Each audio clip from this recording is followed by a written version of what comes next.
రోంత్ అంటే తెలుగులో రొందు అని, ఇంగ్లీష్లో పెట్రోల్ అని అర్థం అన్నమాట.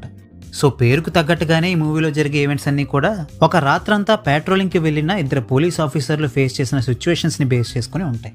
సాధారణంగా పెట్రోలింగ్కి వెళ్ళిన పోలీసులకు ఎదురయ్యే ఎక్స్పీరియన్సెస్ ఎలా ఉంటాయో ఒక కామన్ మ్యాన్కి తెలిసే ఆస్కారం ఉండదు. కాబట్టి ఈ మూవీలో చూపించే ఈవెంట్స్ అన్నీ కూడా ఒక పాయింట్ వరకు మనకి చాలా ఇంట్రెస్టింగ్గా అనిపిస్తాయి.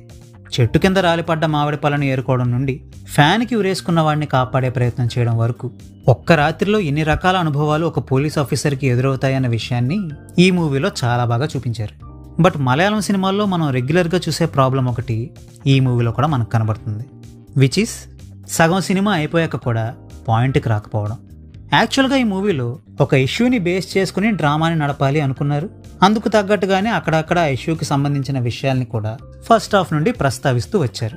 కానీ లాస్ట్ హాఫ్ అన్ అవర్ వరకు ఆ ఇష్యూని పెద్దగా పట్టించుకోకుండా సడన్గా ఇష్యూని తెరపైకి తీసుకొచ్చి వాటి తాలూకు రిపర్కషన్స్ వలన జీవితాలు తారుమారైపోయినట్టుగా చూపించడం ఏమాత్రం కన్విన్సింగ్గా అనిపించలేదు.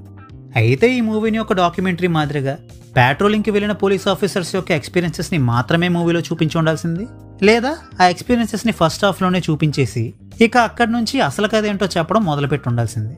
కానీ ఈ రెండింటికి భిన్నంగా క్యారెక్టర్స్ని ఎస్టాబ్లిష్ చేయడానికే 80-90% ఆఫ్ మూవీ డ్యూరేషన్ని వాడేసుకుంటే ఇక చివర్లో ఏదో ముష్టేసినట్టుగా మన మొహాన పడేసే ఆ ట్విస్ట్ అండ్ టర్న్స్ వల్ల ఏం ఉపయోగం ఉంటుంది చెప్పండి. ఫర్ ఎగ్జాంపుల్, దృశ్యం మూవీలో వెంకటేష్ కూతురు ప్రీ ఇంటర్వెల్లో చేసే మర్డర్ సీన్ని అక్కడ పెట్టకుండా సినిమా ఇంకో అరగంటలో అయిపోతుందనగా ఆ సీన్ని పెట్టి ఆ లాస్ట్ అరగంటలోనే మిగతా సినిమా మొత్తాన్ని చూపించేస్తే ఎలా ఉంటుందో యాజ్ ఇట్ ఈస్గా అలాంటి ఫీలింగే కలుగుతుంది ఈ రోంత్ మూవీ చూశాక.